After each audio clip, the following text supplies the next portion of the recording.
What up? It's me, Caleb. This is the show.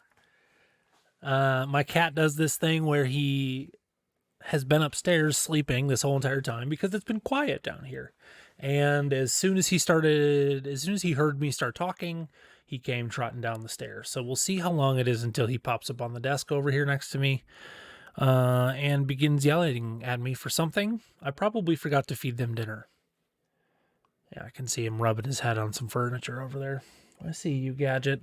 Anyways, how you doing? Turn myself up a little bit. That's probably a bad idea. Too many ums. Let's get it together.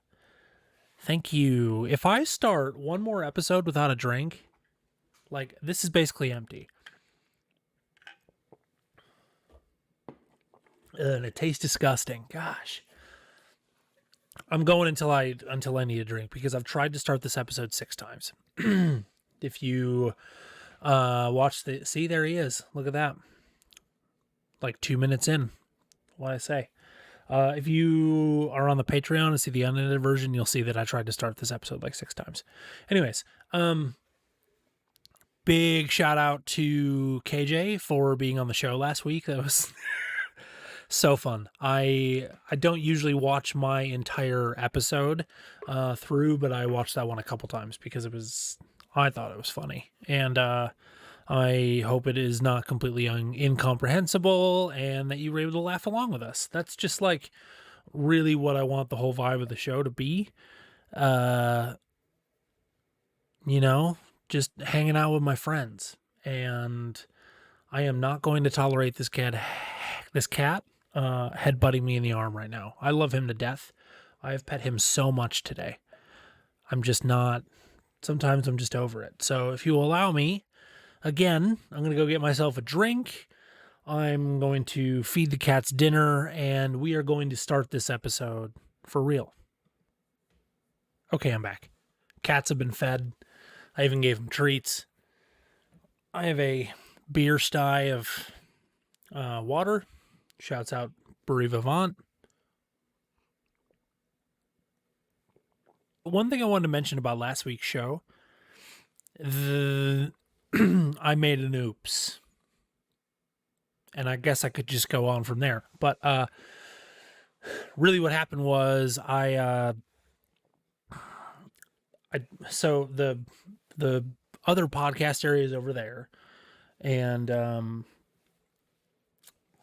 I have just cables that like drape across the floor for the microphones to the little, because everything plugs in like right here. And I need to get some longer ones. I need to make it a little more permanent. I've got some fun little like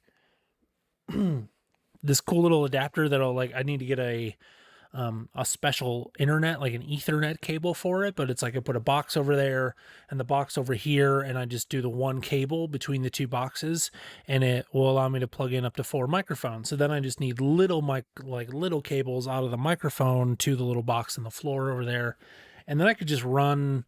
I don't think it would work through, so when we finished the basement, I ran internet cables through all of the, like next to every power outlet along the wall. So we've got like a ton of them down here, like 10, and they each have two internet plugins, and they're run all to a switch back there. But I don't think I can make that microphone thing work over that kind of thing, but like to just have to run like a big long wire back here around the back where nobody walks over to those chairs over there would be amazing. So, hey, thanks for coming to my TED Talk.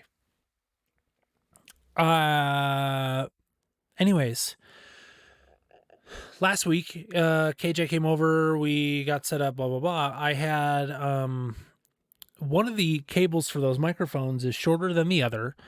And what happened was, I had one of the cables daisy chained, the shorter of the two daisy chained to another microphone cable and then plugged into my interface back here. Long story short, I gave that cable away. I need to get another one or another longer one or something. So within the first 30 seconds of having KJ over, I like tripped over that cable because it was like short and like kind of like, in the air a little bit from being short. And so I just changed it to a different input on the interface that's on the front, because there's 2 on the front and then there's 6 on the back. This is so boring. Anyways, I changed it. And then I didn't change in my software magic going on over here what was supposed to, I didn't tell it what of these inputs to pay attention to. And so it recorded KJ's mic, but it didn't record mine.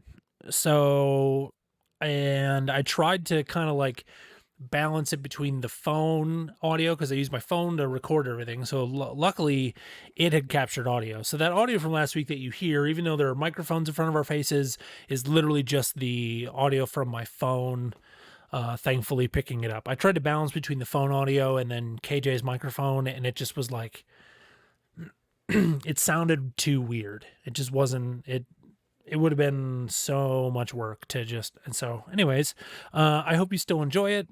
I hope you enjoyed it. And yeah, I hope that never happens again, because that's embarrassing. Like, almost didn't want to put the episode out embarrassing, but like we had so much fun and there's like no way we were going to be able to like re-record that again. Can you see me shaking? I'm like shaking my leg like crazy right now. Anyways, yeah, so that's that. My bad.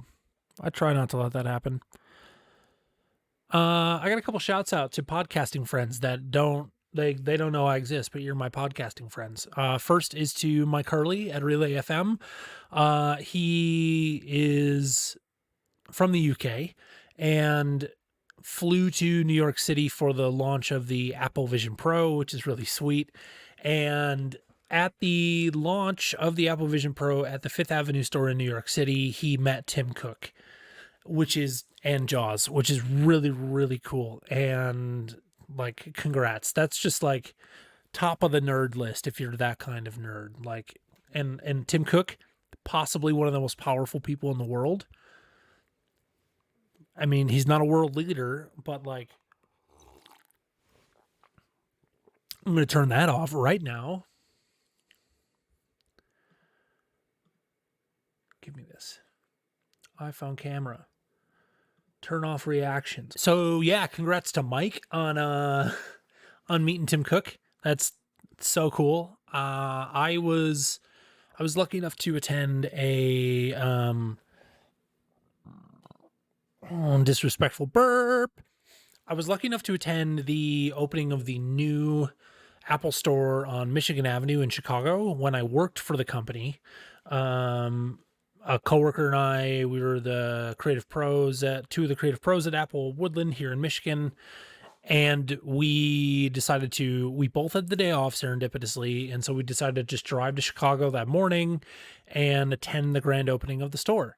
And Tim Cook was there, Angela Ahrens was there, and we got to meet Zane Lowe, who is the director of Apple Music, and Eddie Q, who is...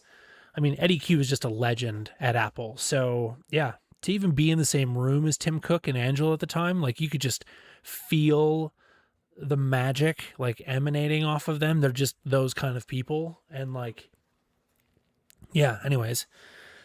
And then, so that didn't stop there for Mike Hurley though. And I'm a little jealous, but I'm more just like excited for him.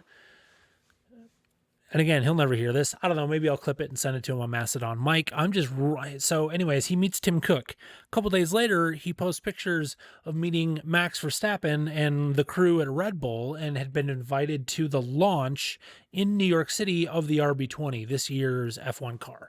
And I just like, dude, what a week. This guy, what a year this guy is having. Just like the last calendar year, not even just like 2024. His 2024 has been pretty epic. I don't know. It's kind of cool.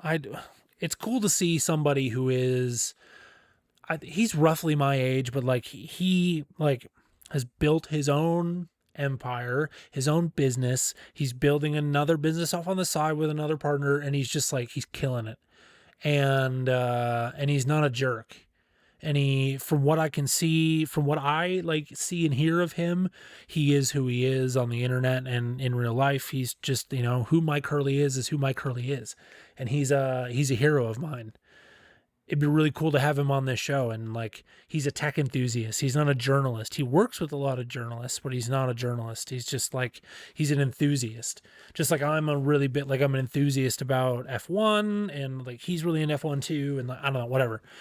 Mike, if you ever hear this and you want to come on this show where like no one will ever hear it and you just want to like talk for a little bit, I don't know why you would, but like it would change my life to just have you here and just be able to talk to you. So that'd be cool. Anyways, congrats, dude. You like, I'm so happy for you. You're not like, we don't even know each other, but I just like, man, that's so like, I made comments about it to my wife when I saw that he met Tim Cook, and I made comments about it to a coworker about him getting to go to the Red Bull launch, and they were just like, oh yeah, cool. Like I don't know. Mike Hurley and like John Roderick and Merlin and like, you know, just they have curated a culture on their podcast and have to a certain extent curated online personas that I want to live up to and I want to imitate. Imitation is the most sincere form of flattery. I just think that you guys are the coolest and you're doing your thing right. So that's that. Anyways, speaking of John Roderick, he has decided he's going to start selling vintage menswear of his that he's collected on his eBay. You can go, I don't know, find that. I'll put the link in the show notes. I don't know why I'm advertising somebody else's eBay for him, but again, John seems like one of the coolest people in the world, and I would love to meet him. And anyways, there's nothing on it though. Like, John, why did you start talking about selling stuff, but then there's never anything there? Or did I miss it? Did I just completely miss it already? And it's like they're gone? Because I was really excited to buy some stuff. Anyways, let's move on to a bit of a main topic, shall we? Now that the intro's out of the way.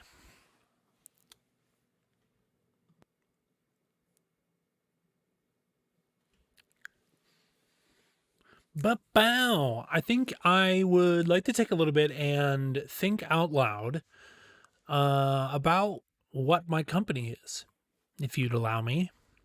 I own a company named Jupiter Sound LLC. Jupiter like the planet. Why? It's a great question. It was not by choice, except it kind of was. I don't know if I've fully told this story or not. So somewhere along the line, back like high school or shortly thereafter, it became very clear to me that like music was something that I needed, like I was going to do. And something I'm going to talk a little bit about later is like this whole, like it started to become clear to me that like school wasn't going to be an option, especially after I tried college, 2 different colleges. I tried a local community college and failed out, and then like went away to college. I've talked about that and failed out twice. So I'm going to live this kind of like build the ship as you sail it lifestyle. And I moved here 12 years ago, and the dream has been to kind of get where I am right now in some way or another. It's slightly different now. It is shifted and molded, but like the dream largely remains the same. And at some point, I like in the back of my head, I always knew I was going to have to start a business probably. I just never knew what I wanted to call it, and like was really hung up on the identity of it. And that's mostly why I never really pulled the trigger. Since I was in high school, have been trying to come up with some kind of like maybe brand for myself or a look for myself, or like something, not like a look, but like a digital, like a persona, I guess you could call it. Like, how do I want, a style? Wow, I'm all over the place.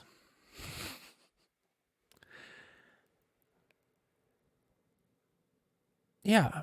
So it kind of like ties in with like why songwriting is so daunting to me, or it's a similar idea. And then like I would sit there and try to come up with like maybe a name or something for even like a music project, or like any kind of just art name in general. I just like not that I don't like my name, but it's not something that can be easily transformed into anything.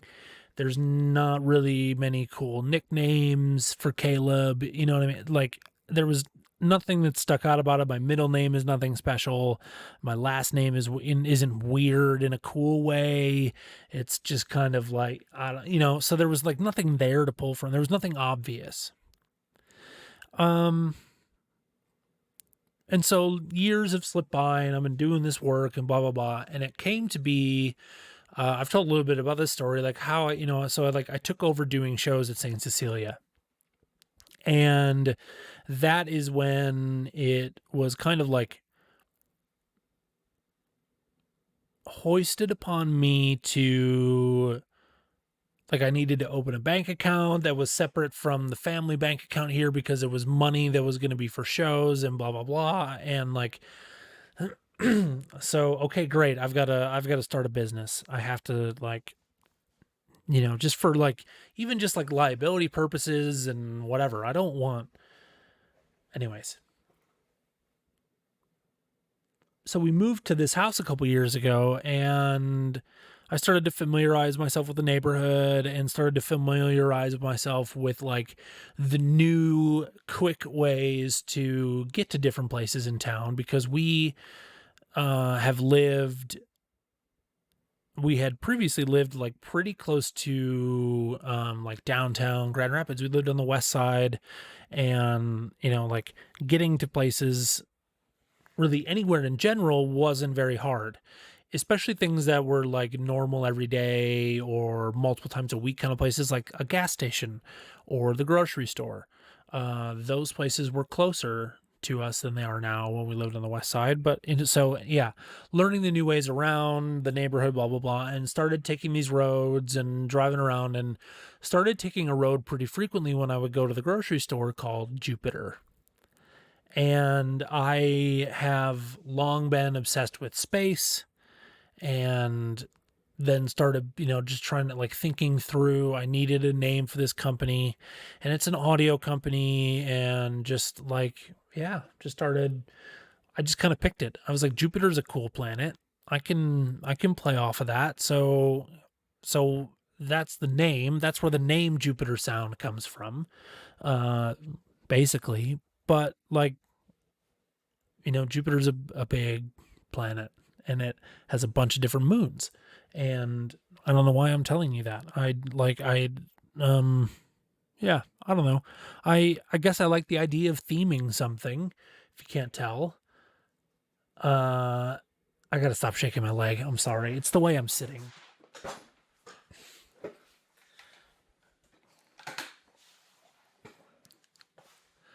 Hopefully that's better.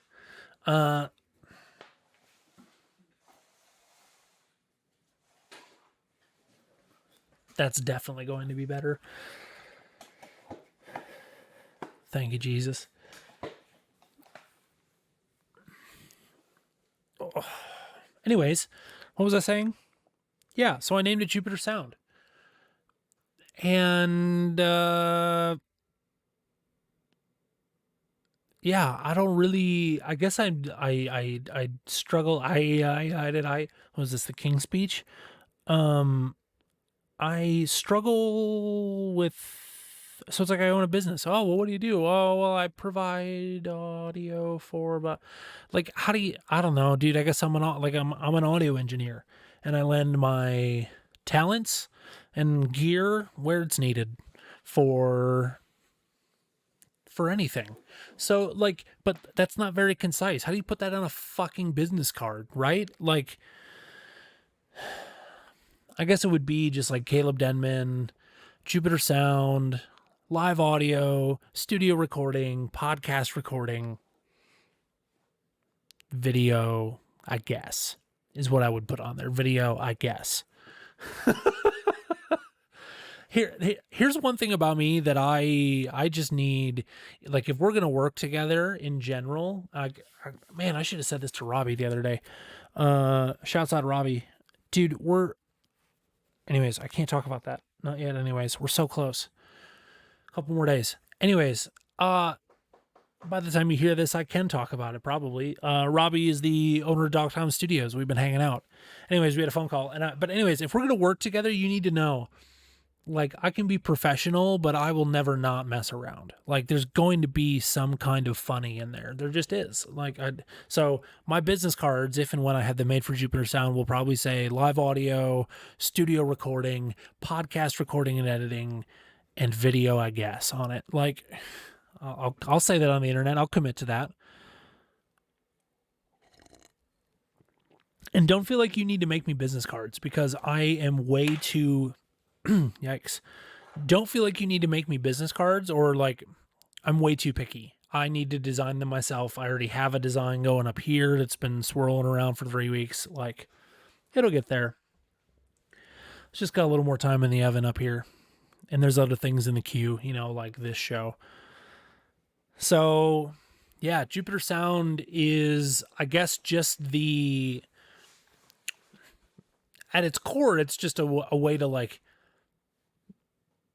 keep track of and officially do the things that I've always been doing. I've, random live sound crap all the time and whatever, just putting a name on it, I guess. And that was, like, I could have just put my name, right? Caleb Denman LLC or something, or Denman, but why not? Why not theme it? Why not make it a thing? I made logos. I have a website. I have a couple websites, JupiterSound.live, JupiterSound.Studio. Why not? Why not do the damn thing? Because I can, and I can make it look good. I think maybe that's part of maybe why people hesitate on it and on doing their own thing, but yeah, I don't know. I can do it, so why not do it, right? That's how I feel.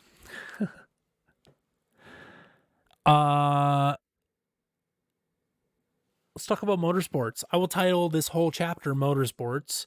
That way, if you want to skip over it, you can. I'm not going to spend forever on this. But I'm going to talk about two different kinds of motorsports that I love very dearly. One that you hear me talk about quite a bit, Formula One, what's new. The other, though, is the NHRA, because there's been some pretty fun stuff going on there. If you've never heard of the NHRA, they are the National Hot Rod Association. They are a kind of like the FIA, which governs over like Formula One and the World Endurance Championship and just like a lot of racing worldwide. The NHRA governs drag racing in the United States, basically, at the top level. There are other like junior levels or whatever, but like, yeah, I think maybe even the NHRA is over them also. They're just kind of the governing body that sets the rules, the regulations. They allow the events to happen, safety, all that kind of stuff.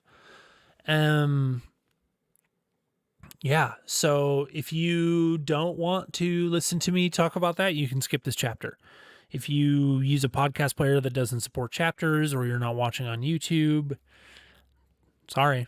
I promise I'm not going to make this boring. There's just cool stuff going on. So in the NHRA, I grew up going to drag races with my dad and my two brothers. Sometimes my mom would come, but there was a drag strip outside of Chicago in Joliet, Illinois, which is like, I don't know, 45 minutes, maybe an hour away from where I grew up. Could be longer, but that's what it feels like to me in my head. And once or twice a year, the NHRA would come through, and that track, from the time it was built and once they really got the hang of it, that track, they started breaking records there very, very quickly. Cars were going very, very fast there. And so we would go, like at least once a year. We probably went 6 or 7 years in a row, maybe more. Like, we'd go to a race for an entire weekend usually, or as many days as we could. Towards the end, it kind of got to be where it was just like a little too expensive, and we'd only go for a day or maybe two. But like, I remember camping there one weekend, like for a whole weekend once, which was really, really sweet. Just taking a motorhome down there, or like we had the motorhome once, and then we had like the pull behind trailer, or you go down and tailgate, like it's a football game or whatever. But so yeah, we'd go to drag races, and in 2001. The Top Fuel dragsters, which if you've never seen, so they're like these really long cars, like really long cars, thin, two wheels at the front, two small wheels at the front, two like big hot rod car wheels at the back, a big wing on it, and they run on these engines that are just like shaking themselves apart because they're running with so much power, right? And the whole point is just like how much power can we shove into this thing and how fast can we get it to go over the span of a quarter mile? And that's been what drag racing is. It started as like, hey, I've got this souped up Chevy, or back in the day, and I've got this souped up Dodge, and let's just see, who can get a quarter of a mile the fastest. And it was an outlaw thing, right? Or, it wasn't legal, that's for sure.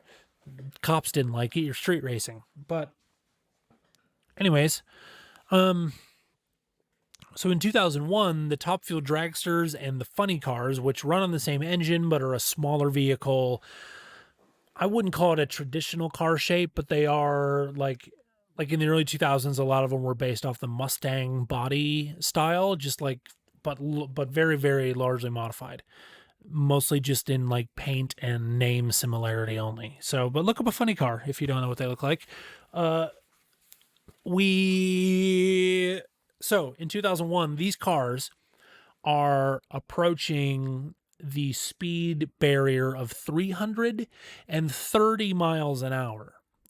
And that is from 0 to 330 miles an hour in the span of 1/4 of a mile.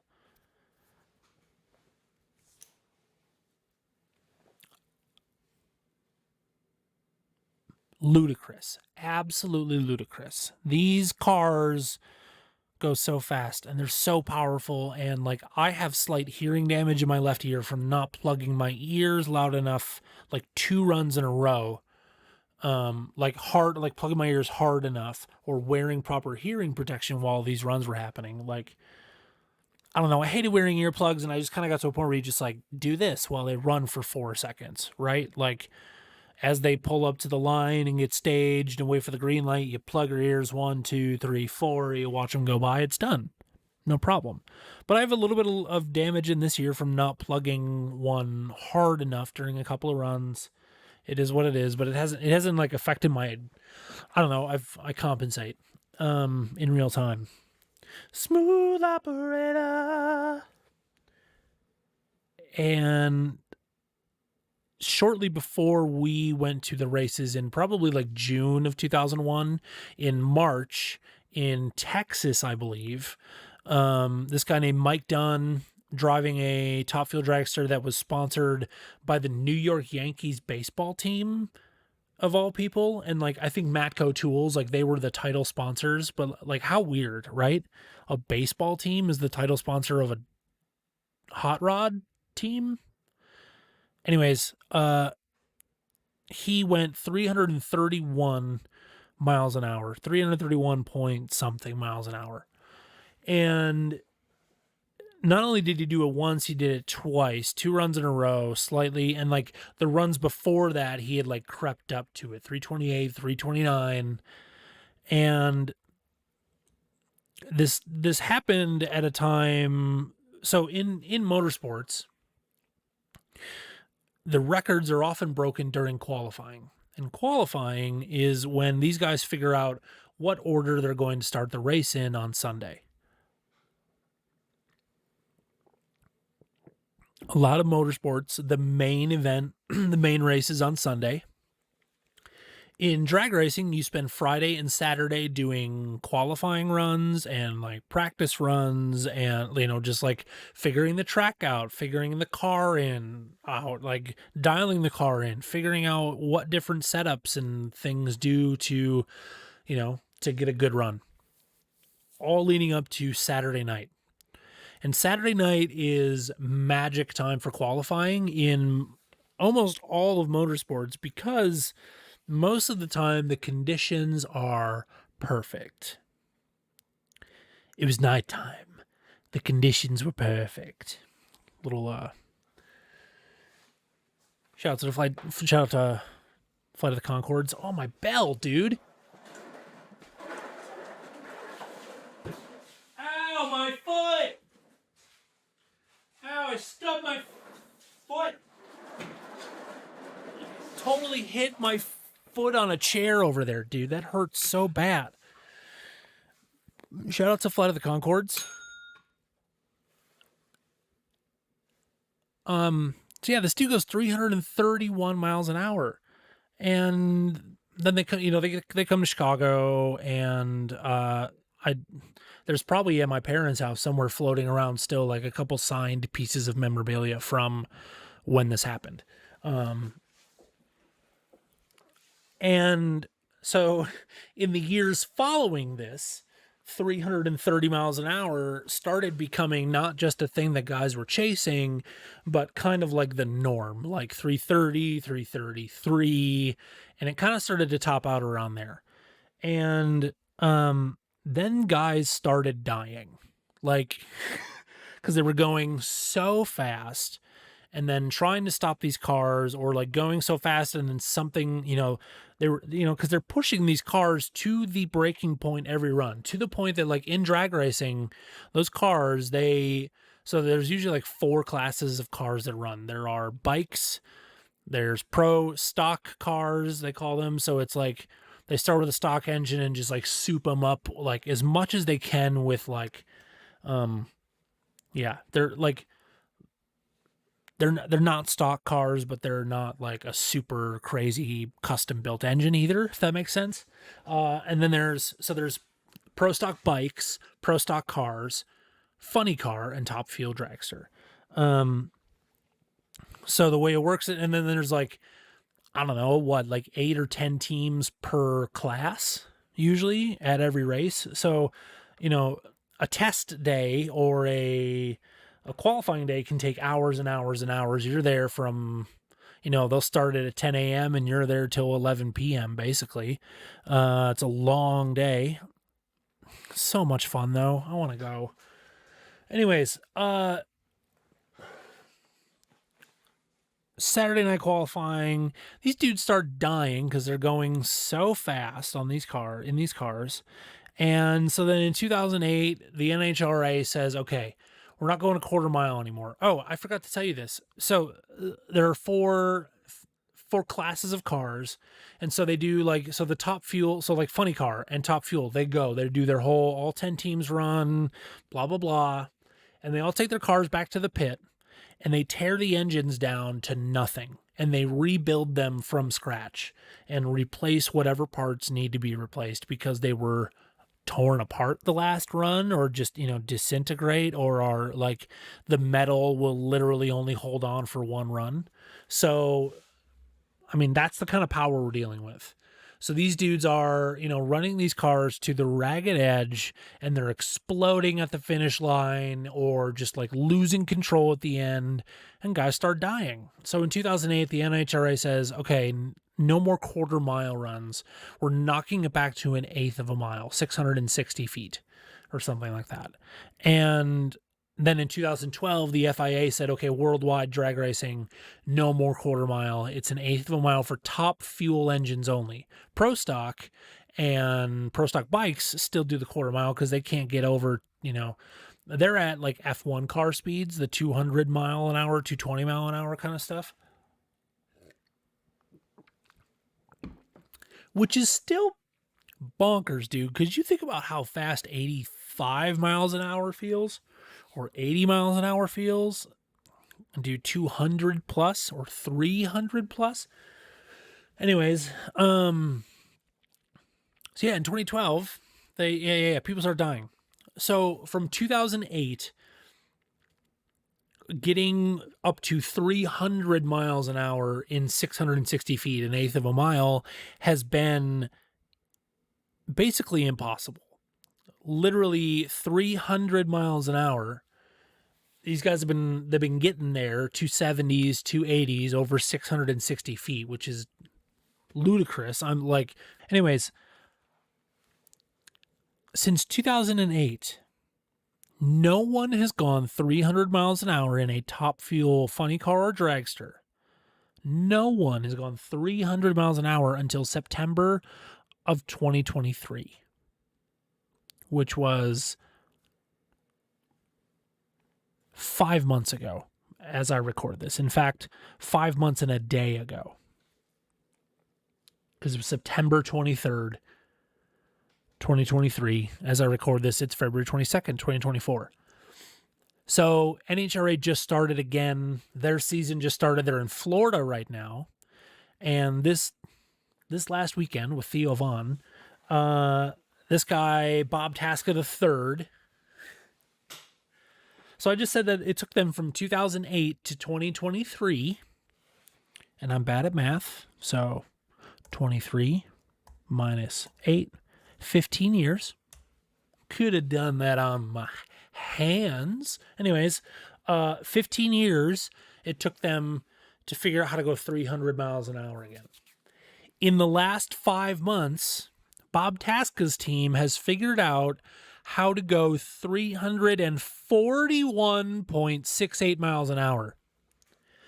That means since the end of the season in like November to now, they found 41 miles an hour from December to February in the off season. Now, the next season development begins probably mid-season, so like sometime last summer, whatever. Still, it took them 15 years to find 300 miles an hour, and 3 months later, we're going 341 miles an hour.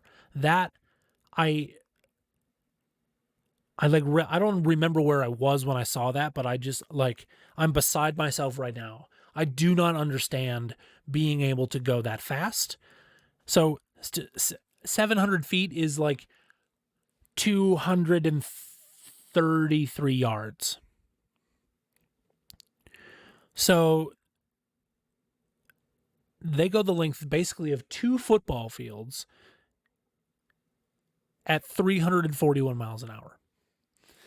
From zero, they travel the length of 2 football fields, and in the span of that time, at the end of that, which is actually this hand for you, at the end of that, they start at 0 miles an hour, and at the end, they're going 341 miles an hour.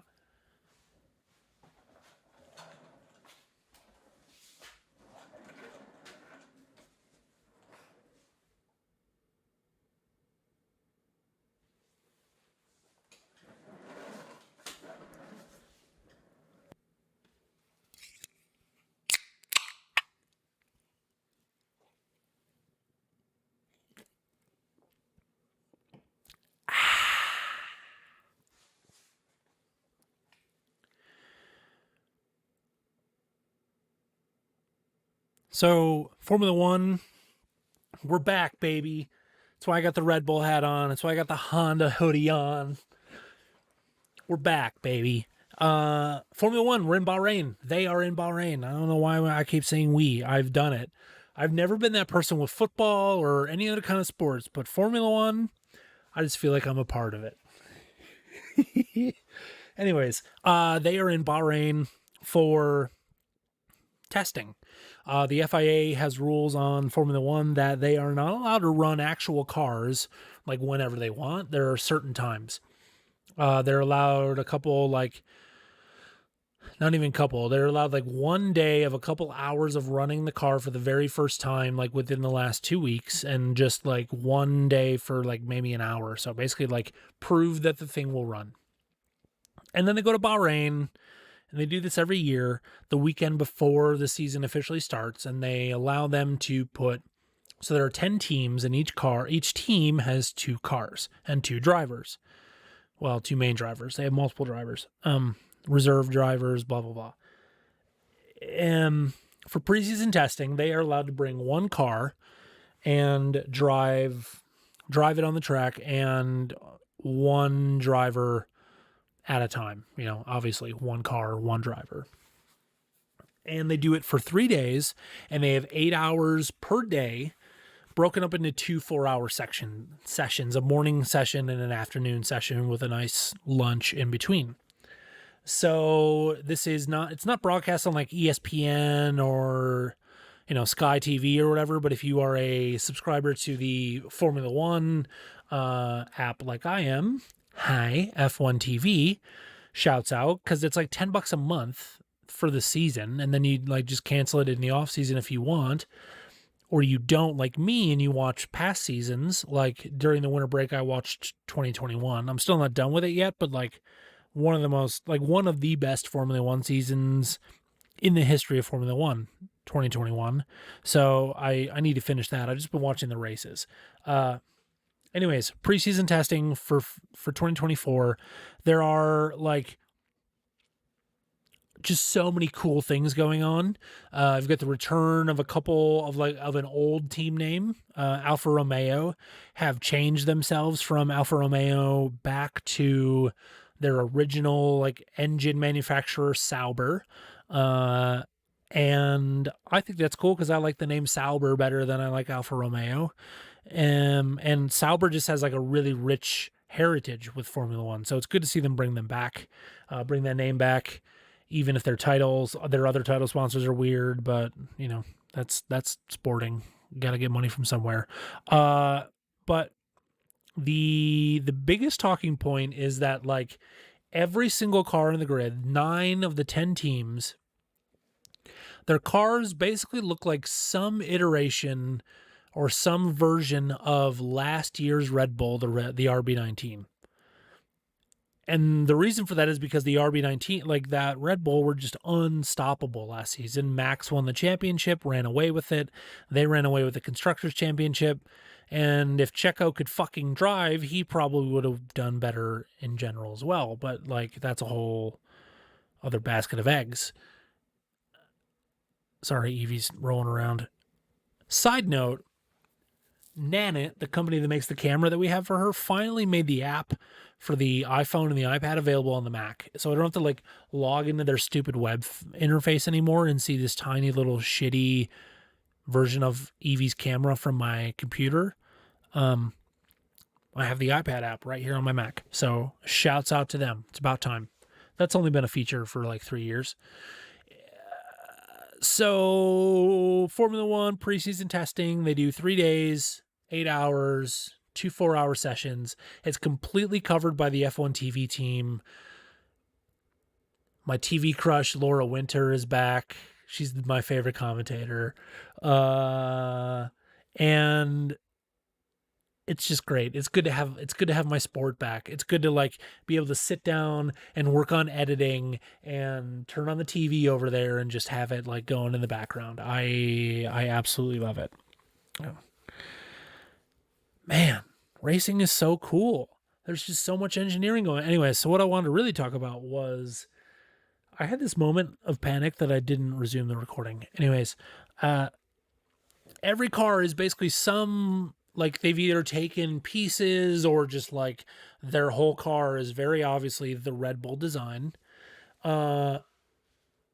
And some people are upset so Red Bull have like a sister team. A lot of teams have sister teams. So like Mercedes, they have a junior team, if you will, who is Williams. Williams has always been Mercedes Junior. They are now known simply as RB, but have been known as Alpha Tauri. I think I talked about this. Alpha Tauri, formerly Toro Rosso, formerly not Sauber. I don't know. I'm not Will Buxton. Anyways, now they're RB, but like their car is so Red Bull, the RB19. This new RB car, who is the sister team to, or the junior team of Red Bull, Red Bull and RB. The RB car is so last year's Red Bull car that like people are kind of upset about it because they're like, anyways, but be upset about it. What are you going to do? They're allowed to do that. They stayed within the rules. You can share parts. Beer.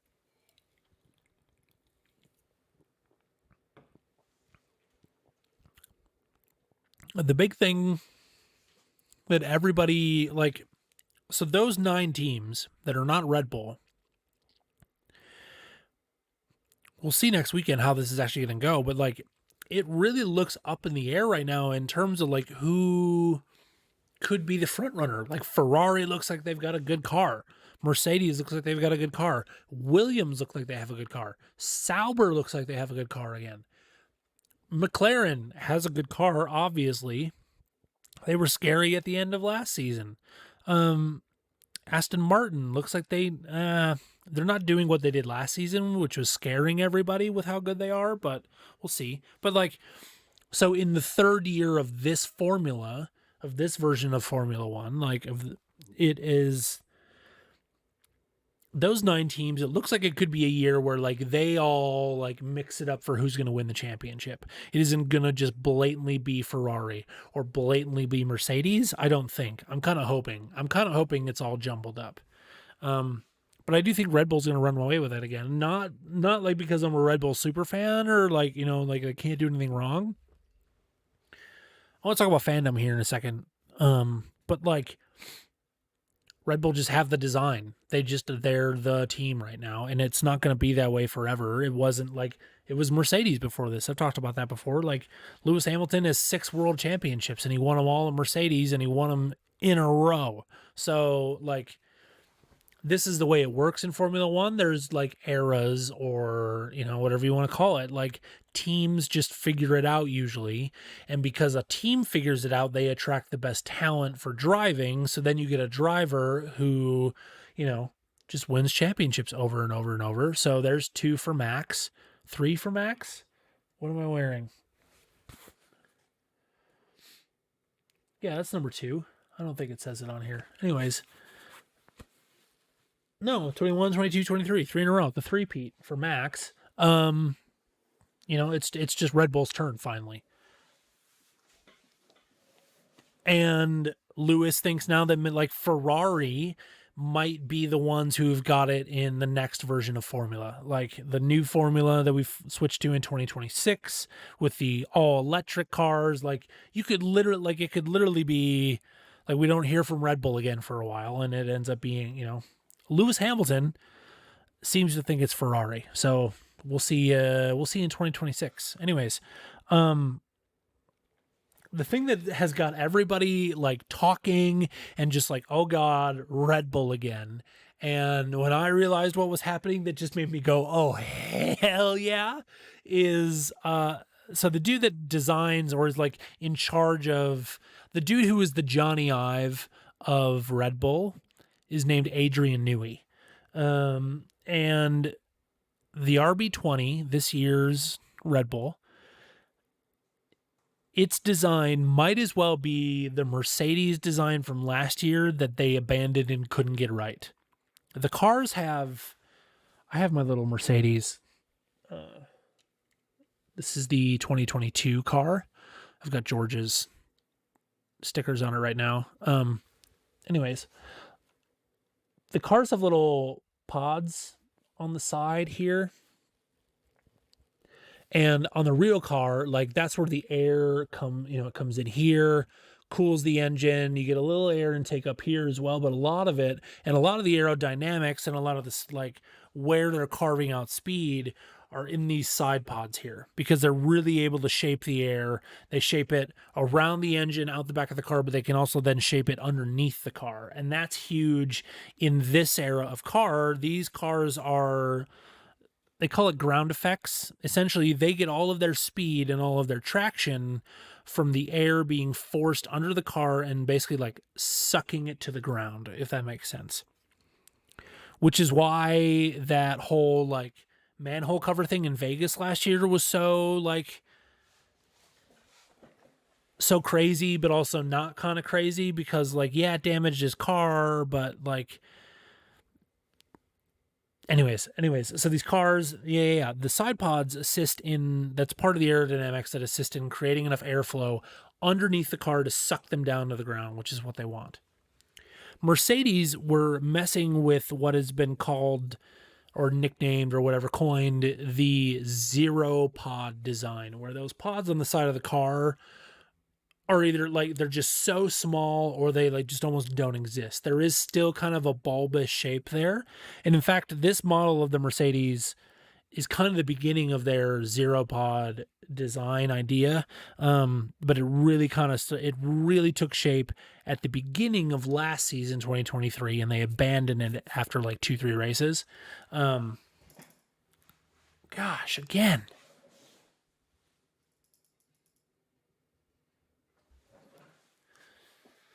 Sorry. My feet's in my hoodie. All kinds of wardrobe malfunctions.